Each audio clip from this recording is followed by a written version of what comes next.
How dare you refuse to help your brother? Dad snapped as I stared at my drained account. $88,000 gone overnight. Mom smiled. It was for his engagement party. He deserves a helicopter entrance. And more. I blinked. My brother laughed and said, "Just do your duty as the older one." I didn't argue. I simply walked away. This morning, they finally discovered why. My name is Alex. I'm 31, the older one, the responsible son. I work as an operations analyst at a logistics company. My desk is always clean, my shirts are always ironed on Sundays, and I can tell you the unit cost of a pallet faster than I can tell you my favorite movie. I grew up in a house where be useful was the closest thing we had to love. So I learned to be useful. I fix printers. I organize closets. I send money for a bit that somehow becomes forever. My brother, Ryan, is 26. Ryan has charm like a coupon for free forgiveness. He smiles and parking spaces appear. He fails upward. In school he won most likely to be on TV, and it stuck to him like glitter. He sells houses now, mainly by taking photos in nice kitchens and telling people vibes. Dad calls him my boy. Mom says he's got star quality. When I got my first real job, Dad said, "Good. Steady." When Ryan got his first client, Dad said, "Finally. Destiny." Mom is the architect of our family illusions. She loves a plan with a theme and a budget that is flexible, as long as the flexibility comes from me. She has lists, binders, tabs. She makes coffee in a French press because it looks fancier, then microwaves it twice and forgets it on the windowsill. She knows exactly what she wants from me before I know I'm in the room. I keep my life simple. A one-bedroom apartment over a dry cleaner. A car that rattles when it idles. A savings account I look at like a pet I'm trying not to scare. I run before work. I eat oatmeal. I text home safe in the family chat because I always have been, in the way that means available. This story begins at my parents' dining table. It's the long one Dad built out of oak when he was still doing carpentry. The varnish has bubbles in it because he rushed, the way he rushes when he wants a thing to be admired more than he wants it to be right. Mom had spread out glossy brochures like playing cards, venues, florists, something with a gold foil helicopter on the cover because apparently those exist. Ryan was half sitting on the edge of a chair, half on his phone, grinning at an angle that said mirror practice. "Okay," Mom said, tapping the binder with a pen. "Engagement party. Not just any party. A statement. A moment." She looked at me like a director about to give the lead actor his cue. "We'll need deposits. Early is cheaper," Dad grunted, the way he does when he has decided. "We do it right for Ryan. Once in a lifetime." Ryan glanced up, milk-white teeth. "Has to be epic. She deserves epic." "I thought the wedding is the epic part," I said, careful, like I was testing ice with my foot. Mom flipped a page. "Weddings are for families. This is for their story. Helicopter entrance. Very tasteful. Not tacky at all. You only live once." She smiled at me. "Alex, you know how these vendors book up. You'll handle it." "Handle what?" I asked, even though I knew. Even though I always know. "The budget," she said lightly. "You're good with numbers. You know how to do things efficiently." Ryan leaned back and stretched like a cat. "Just don't make it cheap," he said. "I have a brand," Dad added, without looking at me. "And don't embarrass us." There it was. The tiny blade hidden in the napkin. Don't embarrass us. Not can we talk.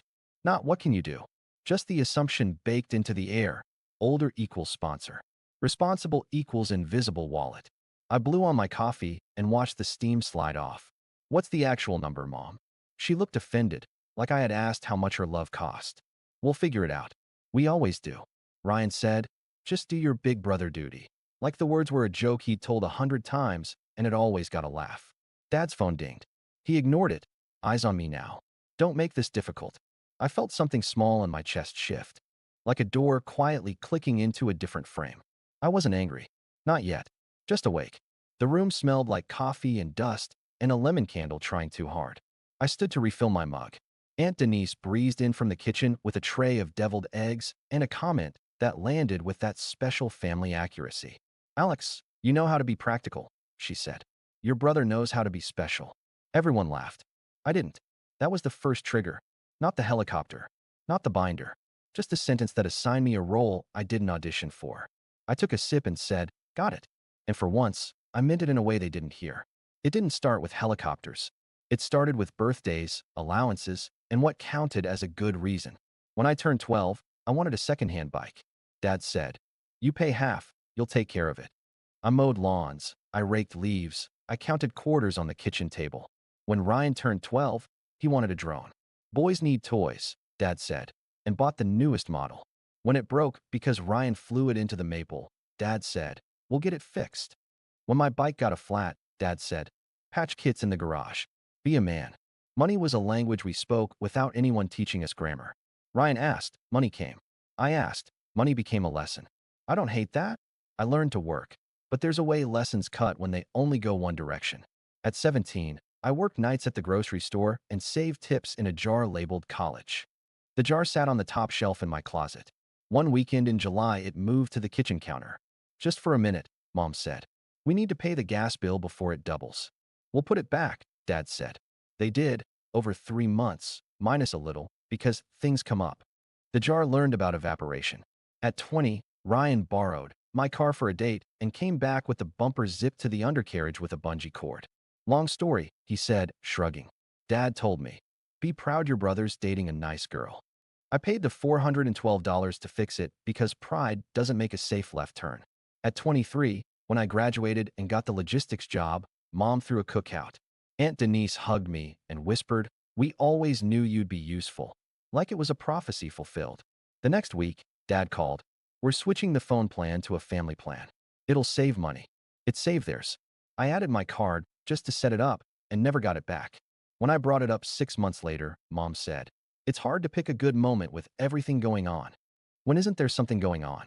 I kept a note on my phone labeled tallies, $68, urgent Comcast, $340, Ryan's tire blew, $175, Mom's crown popped off, $920, deposit for Ryan's first apartment because his credit had a mix-up, $200, Dad's bridge loan to cover a client check delay. They were going to Venmo Friday. They didn't. I deleted the note because it made me someone I didn't want to be, someone who kept score. Funny how not keeping score only helps the person who's winning. My savings grew anyway. I'm good at starving my own wants. I lived small. Lunch was rice and eggs. I liked the number in the bank app more than I liked new shoes. I had a plan. A down payment on a small condo in 2 years, maybe a place with a balcony that could fit a chair. Then Ryan met Emma. She's kind and gentle and blinks 3 times when she's thinking. She made him want to be better, but he thought better meant presenting bigger. Suddenly, we should do something nice became, we can't be basic. He asked me for a little help with the ring. I said, that's between you and the jeweler. He pouted and told Mom I was cold. Mom called and made it moral. We stick together, she said. Don't be the kind of person who can watch family struggle. A ring isn't a struggle. But in my family, definitions are flexible. The engagement party started as a backyard idea. Then it hopped fences. The garden at the Monarch, Mom said, eyes shining. It's magical. Then there was a string quartet, a champagne wall, a neon sign in cursive. Just the entrance has to be special, Ryan said, scrolling on his phone to show me a clip. 2 people stepping out of a helicopter onto a lawn while petals fell like snow. It's just once, he said. Look at the comments. Everyone cries. Who's paying? I asked, like the village idiot who asks where the water comes from. Dad said, you know we're stretched, as if he had a right to narrate my checking account. Maybe scale, I said carefully. Do a cool car instead. Mom gave me the smile you give a child who colored outside the lines. You think small because you're used to small. Or because I have to pay for small, I said, too fast. Dad's jaw tightened. Watch your tone. The planning meetings got weird. Not obvious yelling. Just subtle knives. Alex, you're so organized, Mom would purr, handing me a folder full of invoices. Alex, you're steady, Dad would say, sliding a deposit form across the table. Ryan would wink at me like we were in on a heist together, except I was the vault. I tried to set a boundary. I said, I'll gift $1,500. That's what I can do. I felt brave for a second, like I'd drawn a line. Mom blinked. That doesn't even cover the ice sculpture. She wasn't joking. Dad leaned in. Don't be petty. Petty is a helicopter, I said. He tilted his head like he didn't recognize the word. A week later, I came by with a spreadsheet. It was simple. Columns for vendor, cost, date, who's paying. I said, let's be clear and fair. Ryan laughed. This is giving tax audit. Mom said, money is energy, Alex. Don't make it ugly. Dad said, we'll handle it, which in our house meant, you will. I started noticing small things at my place. A drawer slightly open where I keep my passport. The iPad I used to set up the family phone plan moved. A post-it with a code half written and then torn. It made me feel paranoid, which is a lousy way to feel in your own apartment. I changed my bank password and set up two-factor authentication. I told myself I was being dramatic. Then came the night that tipped the scale. We were back at the oak table. Mom had a new binder tab, Arrival. Ryan had a video queued up of a helicopter descending over vineyards. Dad poured coffee like it was whiskey. Decision day, Mom chirped. Monarch said we have to commit and pay the premium for the landing permit. They rarely offer it. It's fate. Or marketing, I said. Dad set his cup down hard. Don't start. Ryan said, just say yes, man. Be a brother. Aunt Denise, never missing a cue, added, you'll understand when it's your turn, like I was in training for generosity and failing the quiz. I looked at their faces, open and expectant like I was a vending machine that took kindness as currency. My stomach did a small, quiet flip. I said, I can't. Dad's chair scraped. The room stilled like a photograph. How dare you refuse to help your brother? He snapped, not loudly, but with that tone that bruises. I didn't argue. I stood, rinsed my cup, and said, I have to get up early. I kissed Mom's temple because love and boundaries can sit in the same mouth. I walked out. On the drive home, I tried to decide whether I was wrong. My phone buzzed twice. Ryan, you're unbelievable. Then Mom, we'll talk tomorrow when you're calm. I went upstairs and set my alarm. I stared at the ceiling. I made a small list in my head. Not of payments, of lines. Morning came. I made oatmeal. I opened my banking app to do my routine check before work. And then I stopped breathing. I stared at my screen for a full minute without blinking. The numbers didn't make sense. My savings account balance was a number that belonged to someone else. The available line had collapsed like a tent in a storm. $88,000 moved. Overnight. For transactions, a wire to Sky Vista Aviation, a cashier's check to Monarch Events, a charge to Flora Lux, and a debit labeled ALC Lighting. My stomach went cold, and then hot, and then hollow. I checked the details.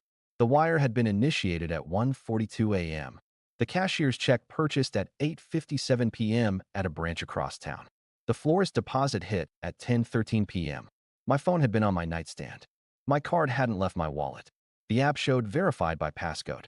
I felt a little sick. I called the bank. The hold music sounded like an apology. A woman named Carrie picked up and said all the sentences in the compliance script about, we take unauthorized activity seriously. She asked if anyone else had access. I said, no. Then I thought of the iPad, the drawer, the post-it. I changed my password last week. I added. My voice felt far away. We can file a fraud claim, she said.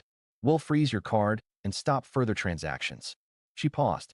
If the person used credentials and knew your passcode, it may take investigation. I hung up and drove to my parents' house without deciding to. I parked crooked. I walked in. Mom was at the table with the binder open like an altar. Ryan had his feet up, flipping through a vendor booklet. Dad sat at the head like a judge in a small-town court. I held up my phone. Explain this. Mom didn't look sorry. She looked annoyed. We had to act fast, she said, as if she were telling me why she changed the thermostat. Monarch had another couple interested in the date. Dad folded his arms. Don't be dramatic. You'll get it back. You always make more. Ryan laughed. You're being weird. It's for love, man. It's not like we took it to gamble. It's not yours, I said. My voice was calm. The calm I use when a vendor tries to overbill by pennies. It's not your money. Mom leaned forward like a guidance counselor. It's family money. We're investing in a memory. You'll thank me when you see the photos. You stole, I said. Dad slapped the table with his palm. Watch it. I changed my password, I said. Who had my phone? Ryan shrugged. You leave it around. It's not hard to guess. You use dates. Dad's mouth twisted. This is what you get for being secretive. I laughed once. It sounded like a bark. Secretive? It's my bank account. Mom smiled the way people smile before they say something obscene. He deserves a helicopter entrance. And more. She tilted her head. You don't want him to look cheap. You drained my savings, I said, each word its own step. $88,000. Ryan whistled low. Sounds bigger when you say it out loud. He flashed teeth. Just do your duty as the older one. There it was. The script. Duty means empty your pockets, hand over your spine, say yes, until your mouth forgets other shapes. I put my phone away. I looked at the three people I have loved with an ache that used to feel like purpose. I realized I could argue for hours, and it would land like rain on wax. I'm not arguing, I said finally. Dad smirked. victory already warming his face. Good. You were embarrassing yourself. I stood. I took my keys off the hook by their door because somehow they'd ended up there. I set them in my pocket. Mom's eyes narrowed. Where are you going? Home, I said. To do what I should have done a long time ago. You can't stop the party, Ryan said. Contracts are signed. I looked at him. We'll see. Mom's voice turned sweet and dangerous. You're going to ruin your brother's life over a number on a screen? This isn't about revenge, I said, steady. This is about closure. Dad muttered, therapy talk, like it tasted bad. I'll send you an email, I said, and walked out. I didn't slam the door. I didn't raise my voice. I got in my car and drove to the bank. The teller recognized the look on my face and didn't make me sit. She took me to an office with a fake plant and a real lock on the door.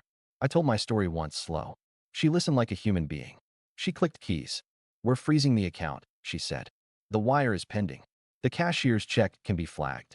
These vendor charges are pre-authorizations. We can dispute. She had me sign an affidavit. She added a note. Account hijacked by close relation. She set up a passphrase that no one in my family could guess because it was a word none of them would pick. No. I called Sky Vista. A man with a cheerful voice answered, the kind people use when they know they are expensive. We don't reflect cancellations over the phone, he said. The booker signed a no-refund clause. The booker used stolen funds, I said.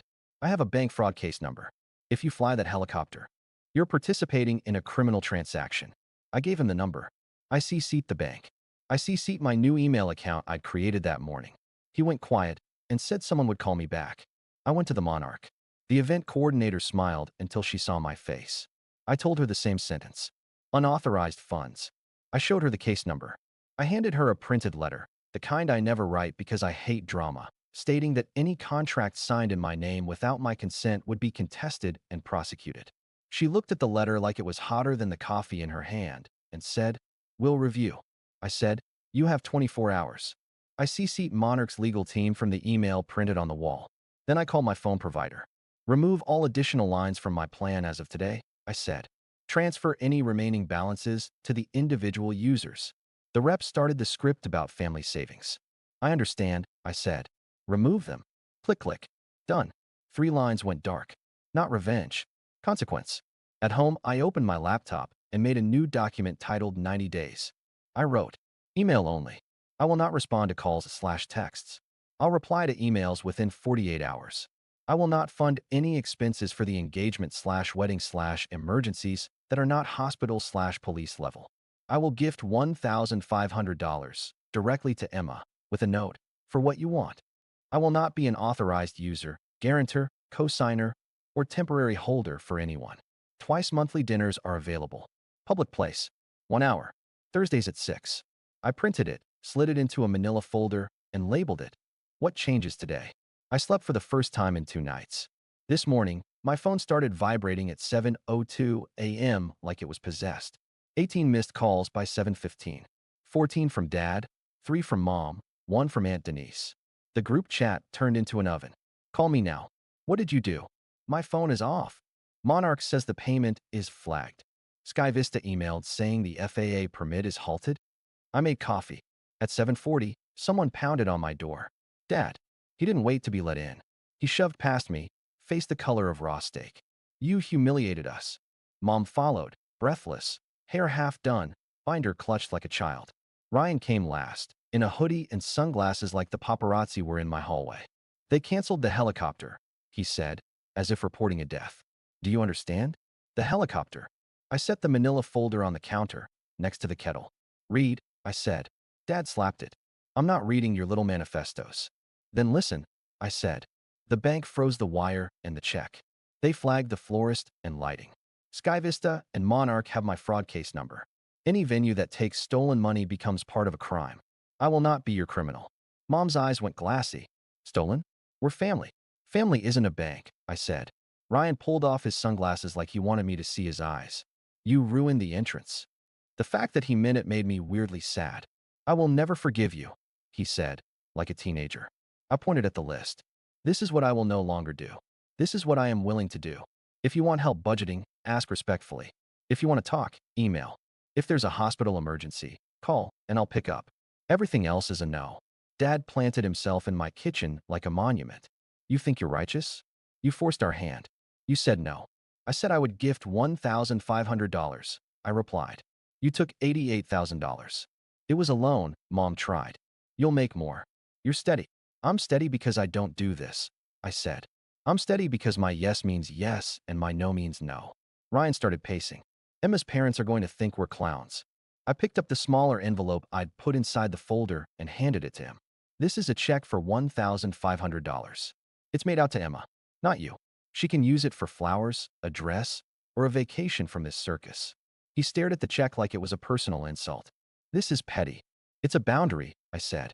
Dad's voice dropped to the low register he uses when he wants to scare the room. If you don't fix this, you're out of the family. I looked at him. At the man who taught me how to change a tire and also how to ignore my need for rest. I'm not out, I said. I'm just not for sale. Mom grabbed for the moral high ground and slipped. What will people say? They'll say we didn't arrive by helicopter, I said. And then they'll eat the chicken. She made a small wounded sound. Ryan swore. Dad shook his head like a coach watching a player refuse to play through pain. I don't recognize you. I finally recognize me, I said. They left in a storm of whispered strategies. Minutes later, the messages started landing like hail. At 8:22, a new email. Subject, you are sick. Body, return the money. I replied once, attached the 90-day document, and wrote, I love you. Email only. Twice monthly dinners are available. I won't discuss the party again. At 9:03, a voicemail from Aunt Denise. You're breaking your mother's heart. At 10:11, another from Dad. The bank called. They're asking questions. You're going to get us in legal trouble. At 11:30, a text from Ryan. Just let the helicopter go through, and we'll pay you back after the wedding. I didn't respond. He sent 13 question marks. I blocked his number and sent him a single email. All communication by email. By noon, Sky Vista replied in writing. In light of the fraud alert, we are voiding the booking. The Monarch emailed. Contract under review. Deposit held in escrow pending investigation. The florist wrote a gracious paragraph about understanding family dynamics and no hard feelings. That one made me smile. I ate lunch. Rice, eggs, hot sauce. My hands weren't shaking. At 3 p.m., I met with a lawyer for a 30-minute consult. She read the affidavit. She told me to keep every email, to stop talking on the phone, to document everything. If they retaliate, credit cards, utilities, call me, she said. But I think you've done the important part. I waited. Which is? I asked. You stopped pretending money is love, she said. It's not. It's a tool. You're using it to build a boundary. That night, I took a long shower. Not the kind where you think of better comebacks. The kind where you wash your hair twice because you can. I made tea. I watched a dumb show where no one asked anyone for $88,000. My body remembered what quiet feels like. The panic in the family chat reached a fever by bedtime. Mom posted a Bible verse about honor. Dad said, Amen, and then coward, which was a weird sequence. Ryan posted a black screen with white text. Some people are snakes. Emma, bless her, sent me a single email. I am sorry. I don't agree with this. Thank you for the check. I wrote back. I hope you get the party you want, not the entrance. She replied with a heart emoji. I didn't need a translation. I slept.